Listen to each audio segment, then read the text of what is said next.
Hello, welcome to भाई Kartik GK classes. आज हैं 6 अक्टूबर 2024। 6 अक्टूबर 2024 से जितने भी करंट अफेयर के क्वेश्चन बनेंगे, सभी के सभी क्वेश्चन इस वीडियो में डिस्कस करने वाले हैं।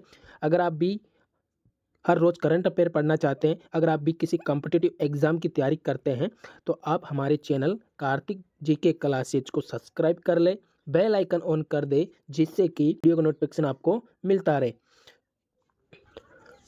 हम इस वीडियो में करंट अफेयर से रिलेटेड सारी इन्फॉर्मेशन प्रोवाइड करवाते हैं और उसके अन्य फैक्ट और उससे रिलेटेड जो भी पुराना करंट अफेयर है वो सभी के सभी साथ के साथ रिवीजन कराएंगे। तो आप अंत तक इस वीडियो में बने रहे। तो चलिए देखते हैं आज के करंट अफेयर के क्वेश्चन है। हाल ही में विश्व पशु दिवस कब मनाया गया है? तो हाल ही में वर्ल्ड एनिमल डे कब मनाया गया है? तो इसका राइट आंसर होगा सी, 4 अक्टूबर को विश्व पशु दिवस या वर्ल्ड एनिमल डे मनाया जाता है।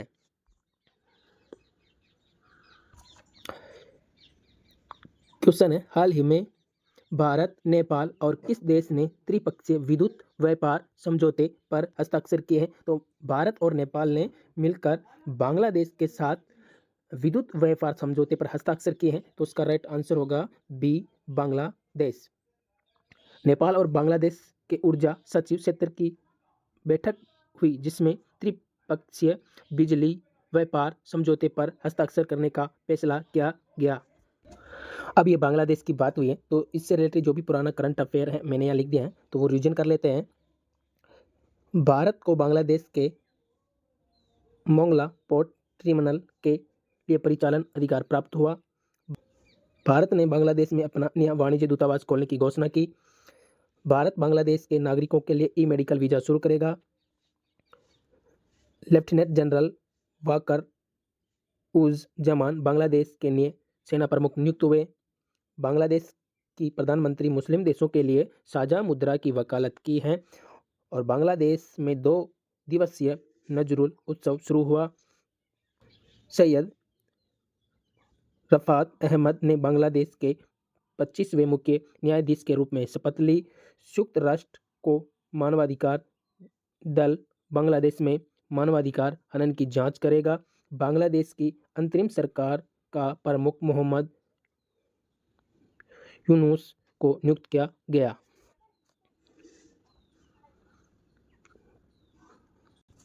नेक्स्ट क्वेश्चन है, हाल ही में कैबिनेट ने कितनी भाषाओं को शास्त्रीय भाषा का दर्जा दिया? तो हाल ही में कैबिनेट ने 5 भाषाओं को शास्त्रीय भाषा का दर्जा दिया है। वो है मराठी, पाली, प्राकृतिक, असमिया और बंगाली को क्लासिक लैंग्वेज का दर्जा दिया, जिससे भारत में क्लासिक लैंग्वेज की संख्या बढ़कर 11 होगी। इन भाषाओं का ऐतिहासिक और सांस्कृतिक महत्व है और शास्त्रीय भाषा का दर्जा मिलने से इनके संरक्षण, अध्ययन और शोध को बढ़ावा मिलेगा।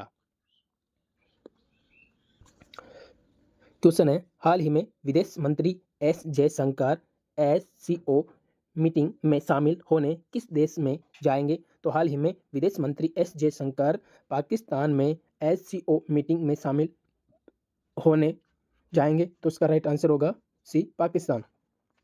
विदेश मंत्री एस जयशंकर 15 से 16 अक्टूबर को पाकिस्तान जाएंगे। वह पाकिस्तान की राजधानी इस्लामाबाद में होने वाली शंघाई सहयोग संगठन SCO के council of heads of government CHG की बैठक में शामिल होंगे। पाकिस्तान की बात हुई है, तो ये पाकिस्तान से रिलेटेड पुराना करंट अफेयर है, इसको हम रिवीजन कर लेते हैं। पाकिस्तान ने IMF यानी इंटरनेशनल मॉनेटरी फंड को 3.6 मिलियन USD से अधिक ब्याज का भुगतान किया। पाकिस्तान ने अर्थव्यवस्था को बढ़ावा देने के लिए वीजा नीति को आसान बनाया। आलिया नीलम ने पाकिस्तान की पहली महिला जज के रूप में शपथ ली। पाकिस्तान ने नए सैन्य अभ्यास अजम ए इस्तेहकाम की शुरुआत की। मोहम्मद वसीम पाक महिला क्रिकेट टीम के मुख्य कोच नियुक्त हुए। पाकिस्तान के दिग्गज एम्पायर अलीम डोर ने अंतर्राष्ट्रीय अंपायरिंग से संन्यास की घोषणा की। Salima Imtiaz ICC umpire panel में शामिल होने वाली पाकिस्तान की पहली महिला बनी। ताहिर जमान को पाकिस्तान की हॉकी टीम का मुख्य कोच नियुक्त किया गया। क्वेश्चन है, हाल ही में केंद्रीय गृह मंत्री अमित शाह ने कहा हाईटेक पुलिस मुख्यालय का उद्घाटन किया है। तो हाल ही में केंद्रीय गृह मंत्री अमित शाह ने अहमदाबाद में हाईटेक पुलिस मुख्यालय का उद्घाटन किया है। तो उसका राइट आंसर होगा ए, अहमदाबाद। क्वेश्चन है, हाल ही में कहाँ भारत के पहले सुपर कैपेसिटर प्लांट का उद्घाटन हुआ। तो हाल ही में केरल में भारत के पहले सुपर कैपेसिटर प्लांट का उद्घाटन हुआ। तो इस क्वेश्चन का राइट आंसर होगा सी, केरल। केरल के मुख्यमंत्री पिनराई विजयन ने केनूर के कलायारेसरी में कैलट्रॉन कंपाउंड कॉम्प्लेक्स लिमिटेड में भारत की पहली सुपर कॉम्पेस्टर विनिर्माण सुविधा का उद्घाटन किया। अब यहाँ पर केरल की बात हुई है, तो केरल से रिलेटेड पुराना करंट अफेयर यहाँ पे लिख दिया है, तो उसको रिवीजन कर लेते हैं। पेरियार टाइगर रिजर्व में पहली बार बिजली उत्पादन के लिए पवन टरबाइन स्थापित किया गया। स्थानीय समुदाय की मदद से जैव विविधता दर्ज कराने वाला पहला राज्य केरल बना। भारतीय प्राणी सर्वेक्षण द्वारा डॉगफिश शार्क की नई प्रजाति केरल में खोजी गई। केरल ने 2024 राज्य खाद्य सुरक्षा सूचकांक में पहला स्थान हासिल किया। केरल ने निगोशिएबल इंस्ट्रूमेंट्स एक्ट के मामले को निपटाने के लिए देश का पहला डिजिटल कोर्ट शुरू किया। और आईएएस के वासुकी को केरल के बाहरी सहयोग से संबंधित मामलों के प्रभारी सचिव के रूप में नियुक्त किया गया। क्वेश्चन है, हाल ही में किस देश के राष्ट्रपति भारत की आधिकारिक यात्रा पर आएंगे। तो हाल ही में मालदीव के राष्ट्रपति भारत की आधिकारिक यात्रा पर आएंगे। तो उसका राइट आंसर होगा ए, मालदीव। मालदीव के राष्ट्रपति मोहम्मद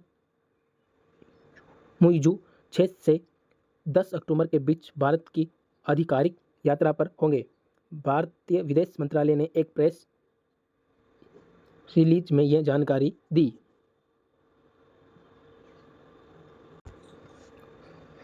भारत और मालदीव ने 1000 सिविल सेवा अधिकारियों के प्रशिक्षण के लिए समझौता किया।